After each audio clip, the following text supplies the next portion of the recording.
से मिलनी चाहिए। क्योंकि एक बार को आप सोचिए, आखिर उस बच्चे की गलती क्या होती है जो एक गरीब घर में पैदा होता है और उसको बेहतर शिक्षा से वंचित होना पड़ता है। शिक्षा के सामने एक पैसे की दीवार खड़ी है, जो जितनी ऊंची दीवार लांघ सकता है, जो जितना अधिक पैसा शिक्षा पे खर्च कर सकता है, वो उतनी बेहतर शिक्षा पा सकता है। लेकिन अगर एक देश एक है, लोकतांत्रिक देश है, तो शिक्षा भी सबको एक समान रूप से तो मिलनी ही चाहिए।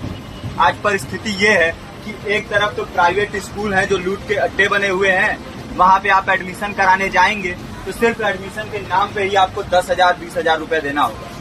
और कमीशन खोरी का ऐसा धंधा है कि कॉपी, किताब, टाई, बेल्ट, ड्रेस, जूता कहाँ से खरीदना है ये आप नहीं तय करेंगे वो प्राइवेट स्कूल वाले। यानी आम लोगों की मेहनत की आखिरी कौड़ी उनके जेब से वसूल लेना चाहते हैं। और दूसरी तरफ सरकारी स्कूलों में न तो पर्याप्त टीचर है, न पर्याप्त बिल्डिंगें हैं।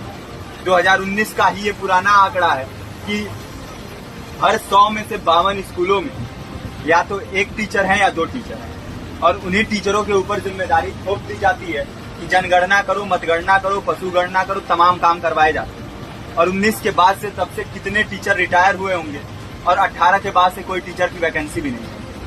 आप खुद भी सोच सकते हैं ये परिस्थिति और कितनी बिगड़ी हो। इसीलिए हम लोग ये मांग उठा रहे हैं, चाहे कोई राष्ट्रपति का बच्चा हो या किसी मजदूर का, सबको शिक्षा एक समान मिलनी चाहिए और निःशुल्क रूप से मिलनी चाहिए। प्रेमचंद ने अपने दौर में भी कहा था कि एक सभ्य समाज में ऊंची से ऊंची तालीम मुफ्त होनी चाहिए और इसका पूरा खर्च गवर्नमेंट को उठाना चाहिए, क्योंकि हमारे देश को फौज से ज्यादा आवश्यकता तालीम की। और शिक्षा से जुड़ता हुआ ही दूसरा मुद्दा हम लोग उठा रहे हैं। दूसरा मुद्दा है रोजगार का। रोजगार की परिस्थिति ये है कि आज सरकारी सेक्टर हो या प्राइवेट, सब कुछ ठेका संविदा के हवाले किया जा रहा है। परमानेंट नौकरियां लगातार घटाई जा रही है। इसी रेलवे में 1995 के आसपास लगभग 18.5 लाख कर्मचारी काम करते थे, लेकिन आज उनकी संख्या 12 लाख थी।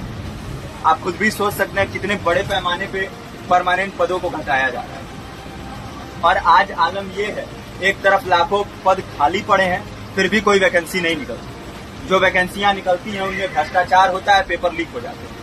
RO, UP police, BPSC, SSC, CGL, ऐसे तमाम पेपर लीक हो चुके हैं, आप लोग भी जानते हैं।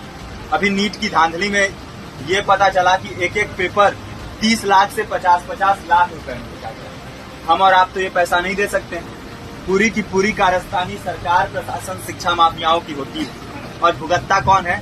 आम घरों के लोग, जो लोग सालों साल तैयारी करते हैं, दिन भर में 10-10 घंटे, 12-12 घंटे पढ़ते हैं। और इतनी कड़ी मेहनत के बाद, सालों साल की मेहनत के बाद उनके हाथ लगती है तो सिर्फ हताशा, निराशा, अवसाद। बहुत से छात्र नौजवान जो इस बेबसी में, इस डिप्रेशन में नहीं जी पाते, आत्महत्या तक के कदम उठा लेते हैं। लेकिन ये देश की विडंबना है कि टीवी चैनल, अखबार, मीडिया, नेता, मंत्रियों के लिए कहीं ये कोई मुद्दा नहीं है। उनके लिए मुद्दे हैं तो जाति, धर्म, रंग, नस्ल, अगड़ा पिछड़ा। आज जब पूरी परिस्थिति इतनी भयावह है तो ये जरूरी है कि लोगों के बीच में जाया जाए, लोगों को संगठित किया जाए और एकजुट किया जाए। क्योंकि आज अगर अपने मुद्दों पर बोलेंगे नहीं तो कल को ये परिस्थिति और बिगड़ेगी। हो सकता है ले दे के अपनी जिंदगी तो हम लोग काट ले जाएं, लेकिन आने वाली पीढ़ियों को क्या भविष्य दे के जाएंगे, ये भी सोचने वाली बात है।